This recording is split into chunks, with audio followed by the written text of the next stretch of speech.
In 1944, a group of young American men received orders unlike any they had known before. Not the familiar call of a training camp, not the official deployment to Europe, but a set of instructions marked top secret, do not record. Names, addresses, and service numbers were carefully checked off a list that would never exist. They were not ordinary soldiers. They were selected for missions that the army, the government, even the historians would not acknowledge. Some of them had trained in advanced tactics. Others were ordinary men plucked from quiet towns, chosen for reasons they were never told. They were briefed in windowless rooms, the air heavy with secrecy, voices quiet but deliberate. Every word carried weight. Every question was a risk. The first night, they boarded unmarked trucks, leaving behind families who did not know exactly where they were going. Mothers kissed their sons goodbye with half smiles, pretending confidence they did not feel. Fathers shook hands with neighbors, pretending ordinary goodbyes, while secretly fearing the unknown. Children waved from porches, small hands pressed against glass, unaware that they might never see these men in uniform again, not officially. The journey was silent. Not a single soldier spoke above a whisper. Windows were covered. Roads were long and winding, chosen deliberately to avoid recognition. They arrived at a remote base that had no name on any map, no coordinates in any record. Even the men inside the base moved like shadows, faces hidden, voices clipped. For the first week, the soldiers trained under conditions that were both grueling and bizarre. Equipment was unmarked. Weapons were different from anything they had seen in standard manuals.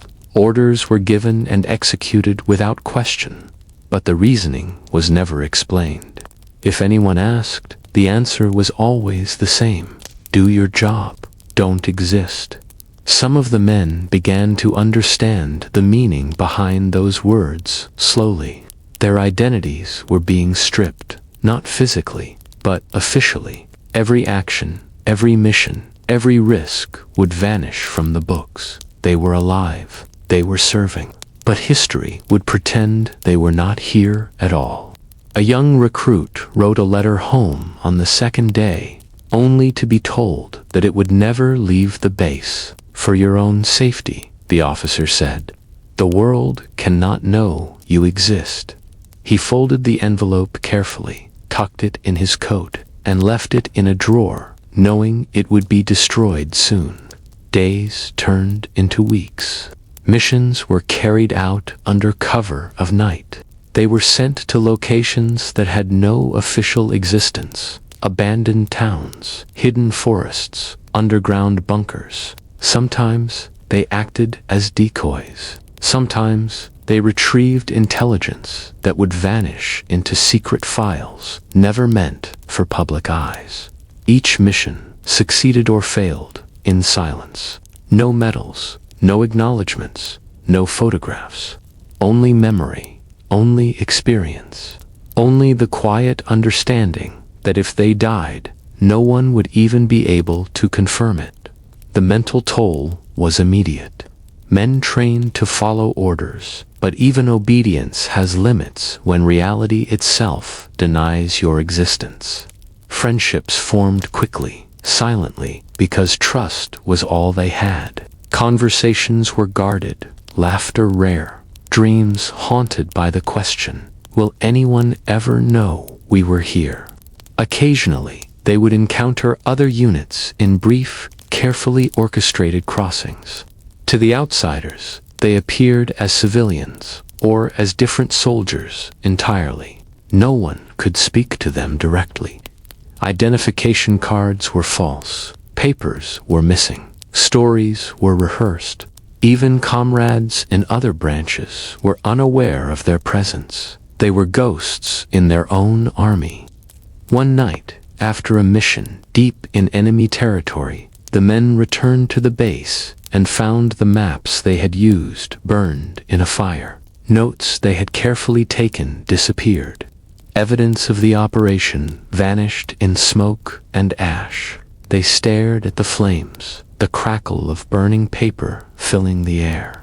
One soldier whispered, "It's like we were never there." The weeks continued, each mission more dangerous than the last. The men moved like shadows across the continent, unseen, unrecorded, unnoticed. They witnessed destruction, enemy movements, even the deaths of comrades, but no one could ever verify these events. The psychological burden grew heavier with each passing day. To exist, yet not exist, is a strange, twisting kind of torment. By the time their first assignment concluded, the men were seasoned in a way that left them hollow. They had survived missions that were never acknowledged. They had done the work of a war that history would not remember. And yet, they had no way to explain this survival to the families waiting at home. To speak the truth was impossible.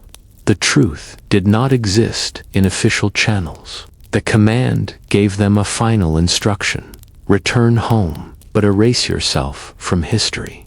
Their files would be altered, names replaced, service numbers reassigned. Their families would receive only vague notices of standard deployment.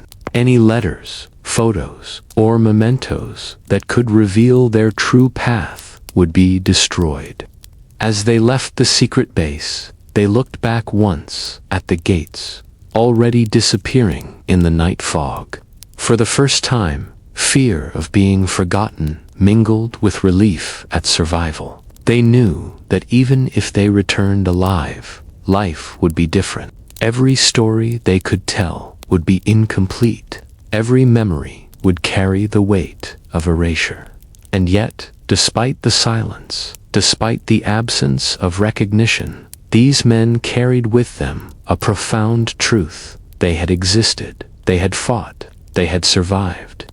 They had faced a war that history would not acknowledge, and still, somehow, they lived. The next phase of their operation began before dawn. Soldiers moved silently through the mist, their figures blending into shadows. Every step was calculated, every noise measured. Even the birds seemed quieter that morning, as if nature itself understood the secrecy of the day. Their orders were precise, but incomplete. Maps were minimal, directions deliberately vague. They were sent to towns that had been abandoned, forests that were off limits, and factories that seemed forgotten, even by locals. These were missions that officially did not exist. The men understood this instinctively.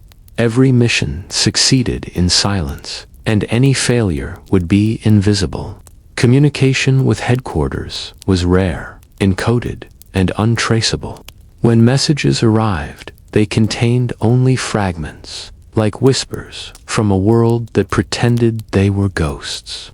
Any soldier caught questioning the orders was reminded quietly but firmly, your life matters less than the secrecy of your actions. The psychological strain mounted. They were moving through enemy territory at times, witnessing the horrors of war, but unable to report, unable to claim victory, unable to grieve losses in the standard ways. Every success was invisible. Every act of courage dissolved into shadow. One night, while crossing a desolate village that had been bombed weeks before, a young soldier stumbled across a child hiding under a collapsed porch. He reached out, but before he could speak, an officer appeared and motioned silently to move on. The child's eyes followed them as they disappeared into the night. No records would be made. No one would know. The soldier carried the image with him, a haunting memory that would not appear in any report or history book. Days turned into weeks. Missions grew increasingly complex. They infiltrated enemy communication lines, gathered intelligence, sabotaged facilities, but all without acknowledgement. Documents they collected were shredded or burned. Maps they used disappeared. Even the men's names were removed from the logs. They existed, yet in the eyes of history, they did not. The physical danger was immense, but the emotional burden was heavier. Bonds formed among the men in whispers and glances. Laughter became rare, replaced by the quiet understanding that their lives were on hold, suspended in secrecy. Each night, they wrote notes they would never send, detailing what they saw, felt, feared, and lost. These notes were burned at dawn. At one point, they were tasked with a reconnaissance mission in a forest near the coast. Enemy patrols were active.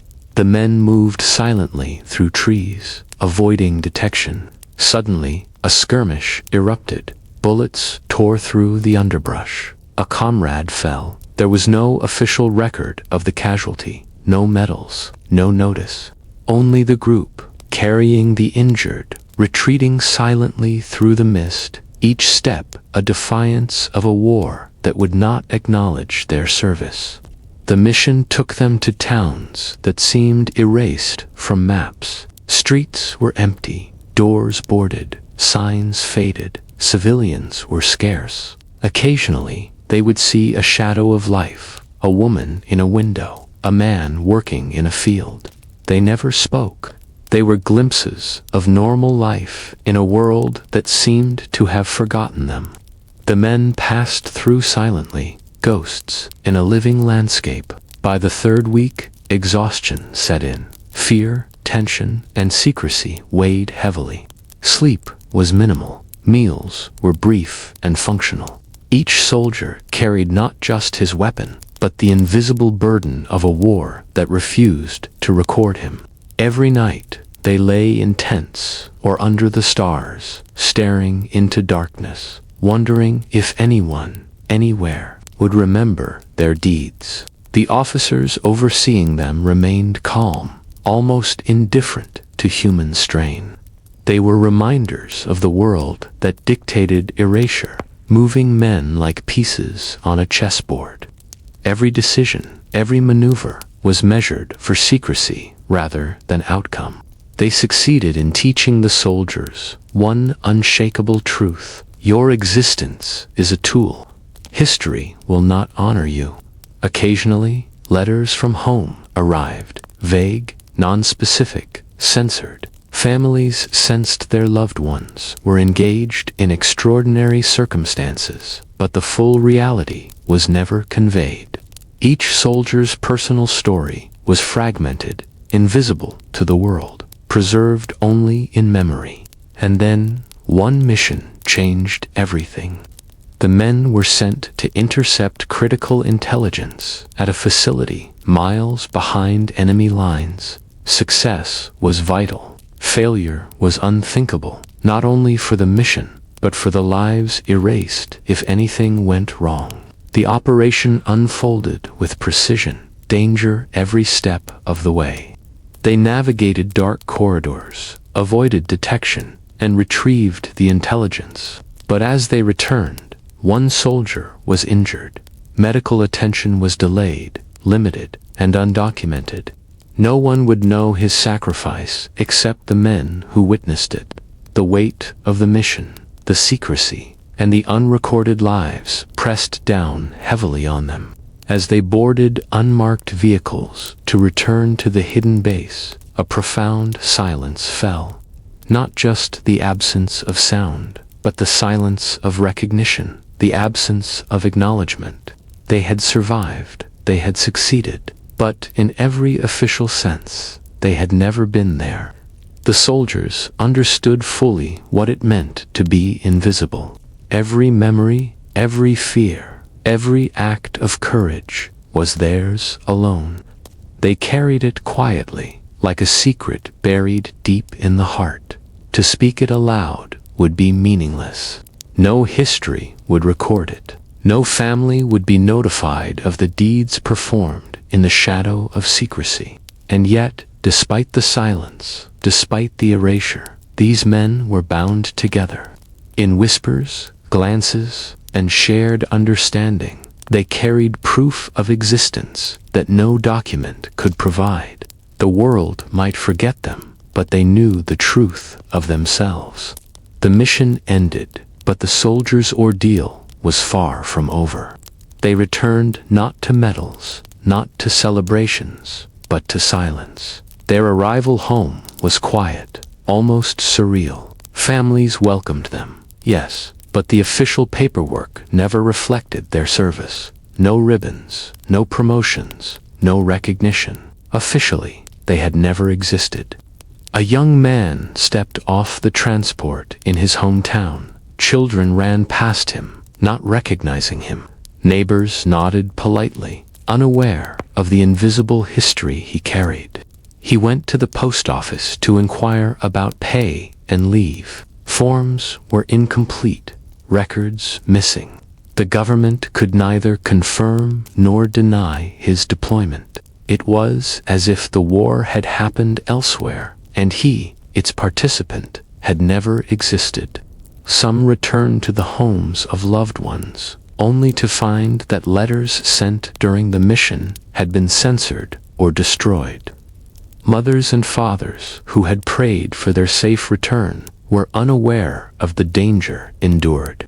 Friends who had once shared laughter in barracks could no longer verify the truth. Memories alone became the only proof of existence.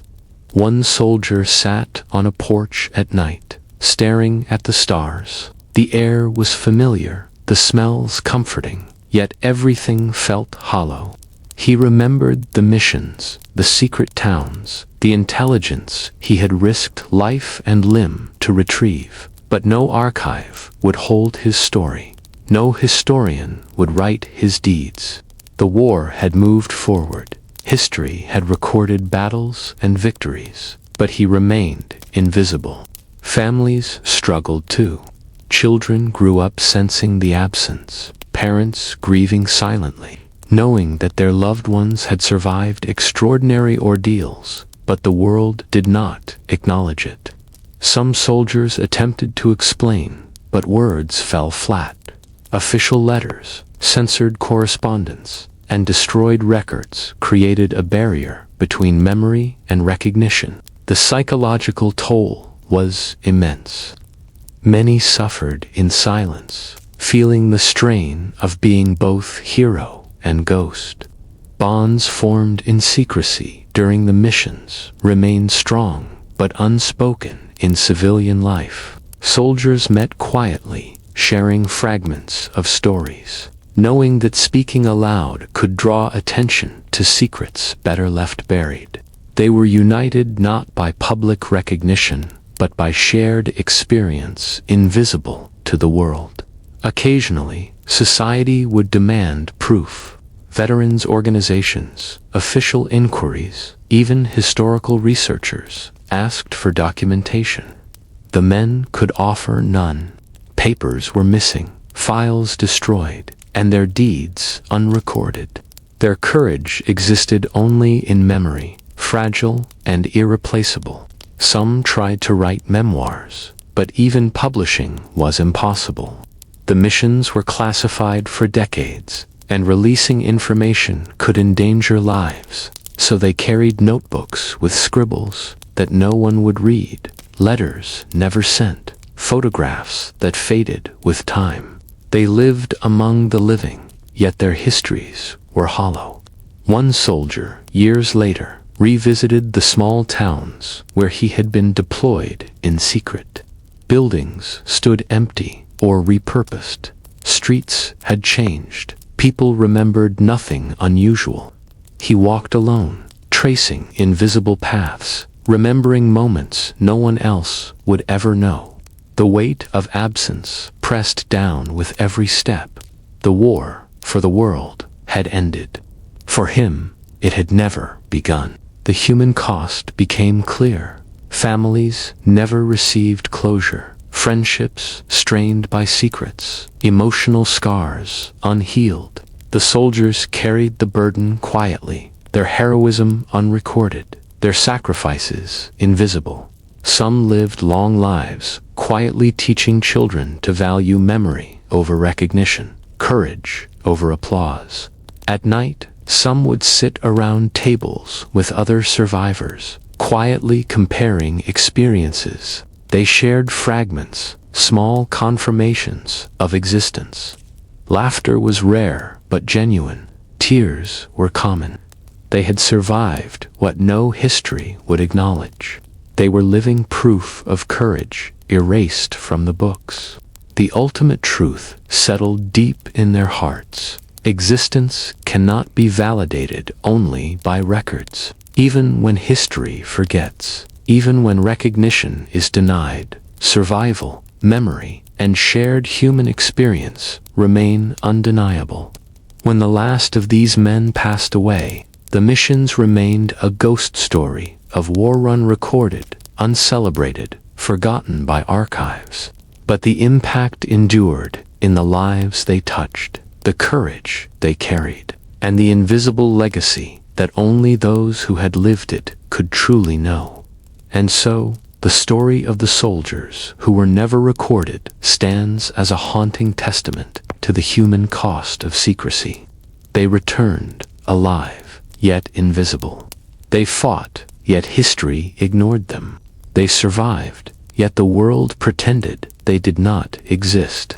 In the quiet corners of America, families still whisper their names. Communities remember fragments of their bravery. And in the hearts of those who knew, the truth remains. History may erase records, burn maps, and delete names, but it cannot erase courage, memory, or the human soul.